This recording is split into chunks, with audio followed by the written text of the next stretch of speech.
In today's video, I'm going to teach you how to organize Notion with the PARA method.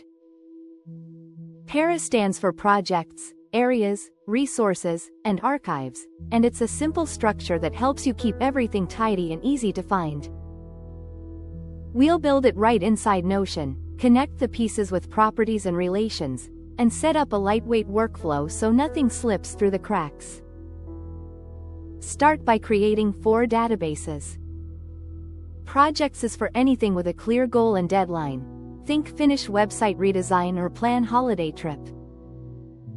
Areas holds ongoing responsibilities that don't end, like finances, health, or marketing. Resources is your knowledge library for things you want to keep, such as productivity tips or recipes. Archives is where you move completed or inactive items to keep your working views clean. Next, add properties to make these databases useful. In projects, include a status like to do or in progress, start date and end date to provide time boundaries, a priority field to help you focus, and a relation that links each project to a matching area. In areas, add a relation back to projects so you can see everything you're responsible for in one place. In resources, use a type or tags property to categorize what it is, and add a relation so each resource can connect to a relevant project or area when needed. Now, connect everything. Link projects to areas using the relation property so each project clearly belongs somewhere, like a develop new app project connected to the work area.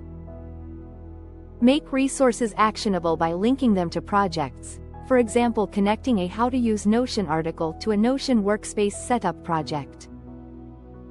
To centralize your system, build a dashboard page with linked views of your databases. Use filters to surface what matters. Show projects without dates, resources with no linked project or area, or active items with a high priority.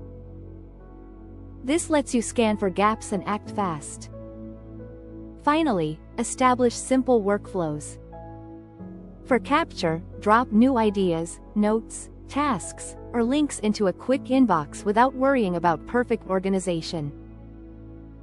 For organize, regularly move those items into the right database, assign a status, dates, and link them where they belong. For review, check your areas to confirm each responsibility has active projects, and move finished projects and outdated resources into archives. A weekly review works well for most people. Keep naming consistent, limit status options to avoid clutter, and remember, if it's active, it lives in projects, areas, or resources. If it's done or inactive, it goes to archives. That's the PARA method in Notion, clear, connected, and easy to maintain.